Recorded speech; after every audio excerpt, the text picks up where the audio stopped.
Year 12s, the purpose of today's video is a focus on In Cold Blood, with a specific focus on understanding the fundamental and nuanced and subtle differences between Dick and Perry. Often the two men can be referred to in quite collective terms, you know, the murderers, the criminals, and sometimes that can lead us into an oversimplification of each character and discussing them and analysing them as though they are really, really similar. But actually they are really, really different. So in this video, we're going to look at multiple different factors and how that makes them quite different and unique characters. We're going to look at their upbringing and their life prior to the murders. We're going to look at their role in the crime, their response to the crime, the family support that they have after being accused and convicted, their psychiatric assessments, the level of remorse that they show, how other characters respond to them and regard them, and then finally how Capote positions us to respond to them and view them. So let's start with their upbringing. If we look at page 133, that'll take you to my boy's life and then leads into a letter from Barbara, Perry's sister, and this tells us all we need to know about how Perry was raised and the experiences he had as a child and how they shaped him. So Perry had parents who his mother suffered from alcoholism and died. His father put him into residential care where he was at an orphanage and was abused emotionally and physically by the nuns. So he experienced quite a lot of trauma as a child. The family was poor, not very well off, and they kind of sat outside of kind of socially acceptable families at the time.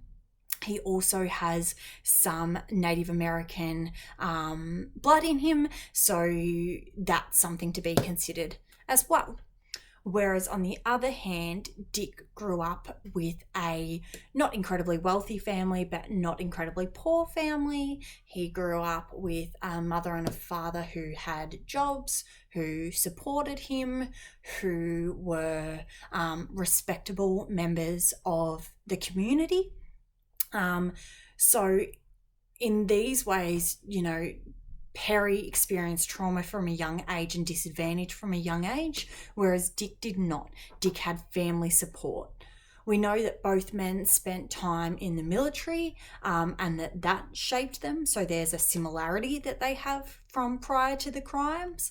But we know that both men also have a long history of breaking the law, and that Perry didn't ever seem to have a life that was going quite well for him, that he lost, but Dick did. Dick's been married twice. Dick has children. Dick had a respectable job driving an ambulance, but Dick's got this kind of greed that means that was never enough for him. So the idea that Dick is driven by the desire for the kind of quintessential American life is flawed, because Dick had that, but he was greedy and he wanted more. He wanted more money. He couldn't live by his means, as we're told by his parents' recollections of the times that he squandered those opportunities. And also the quintessential American life isn't really a motivator for Perry either, even though he's never really had it.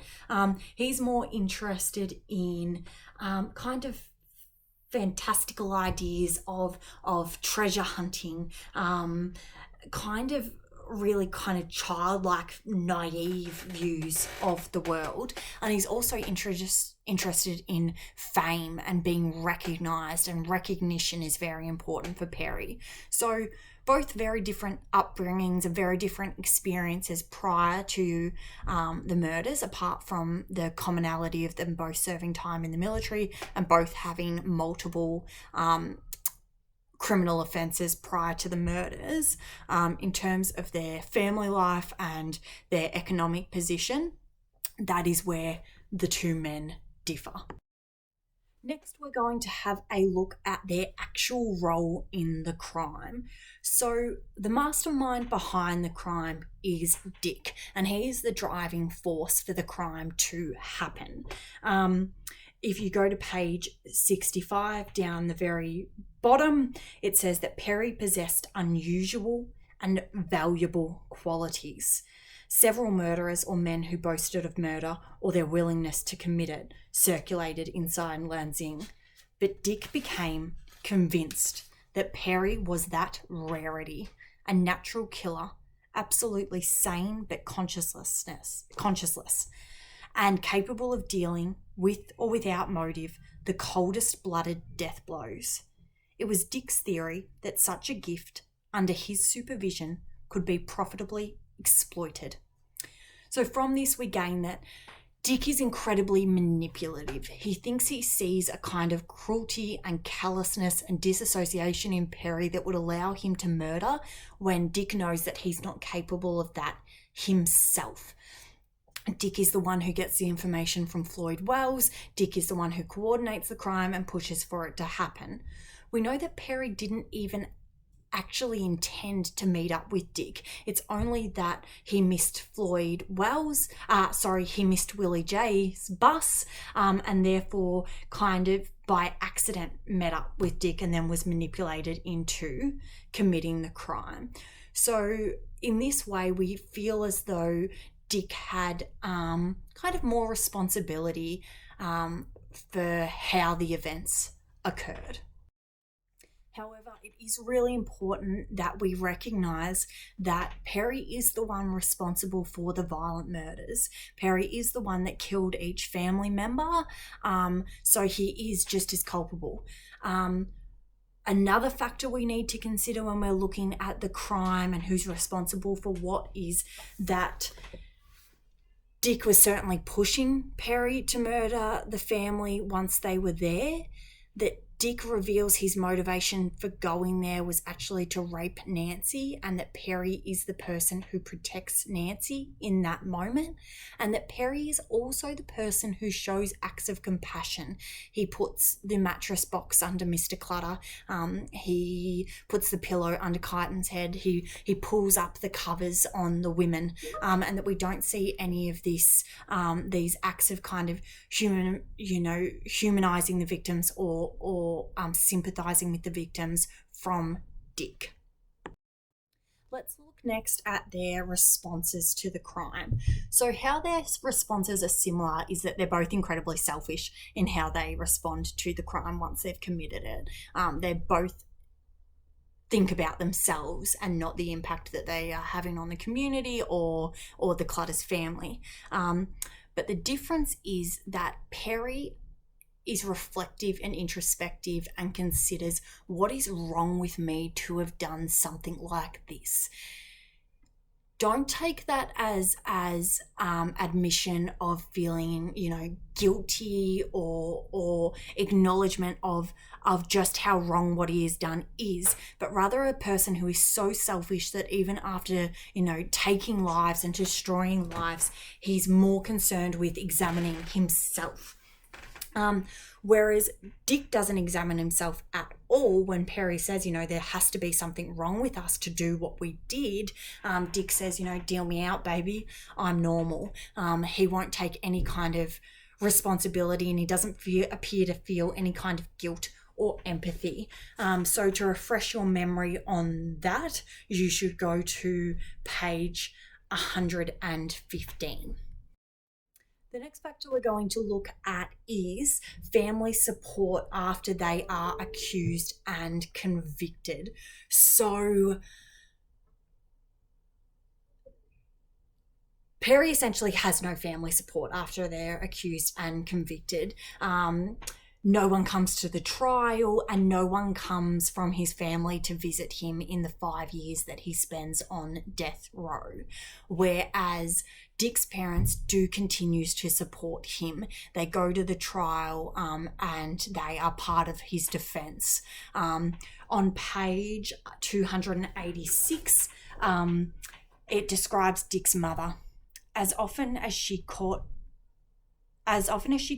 she caught her son's eye, nodded at him, and simulated a smile which, though flimsily constructed, affirmed her loyalty. So she's loyal to him to the end. She has compassion for him until the end. And she says, you know, Dick was the best-natured little kid. And that she prays for him. So again, just like prior to the crime, Dick has higher levels of loyalty and support from his family than Perry does. Now we'll look at the psychiatric assessments done during the trial but not used in the trial. So Dick is examined and found to have possible brain injury. It can't be confirmed, but it can't be ruled out. It's suggested that he has a personality disorder. He struggles to make connections with other people and maintain relationships. He also really struggles to deal with frustration. Whereas Perry is suggested he could be paranoid schizophrenic. That is most likely his diagnosis. What both men do share, though, is that they are both above average intelligence, and they both do seem to have an understanding of what is right and wrong. So kind of different diagnoses for why they could potentially be the way they are, but both psychiatric reports find that there's substantial mental health considerations that need to be taken into consideration. Next, we're going to look at their differing levels of remorse once they've been convicted of the crime. So Dick says that on page 326, there are 4 killers up here and 1 railroaded man. I'm no goddamn killer. I never touched a hair on a human's head. So up until the end, Dick has no remorse, no kind of ability to take responsibility for what he has done. He seems devoid of compassion,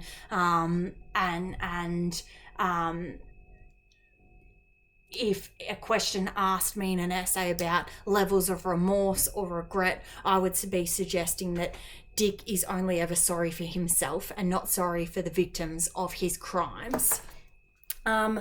With Perry, I wouldn't go as far as saying that he has total insight into what he's done and the impact it's had and how kind of abhorrent it is. But if we do go to page 341, he does have more of a response than Dick does.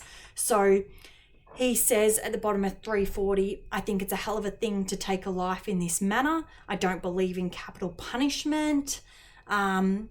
But he says it would be meaningless to apologize for what I did, even inappropriate. But I do apologize.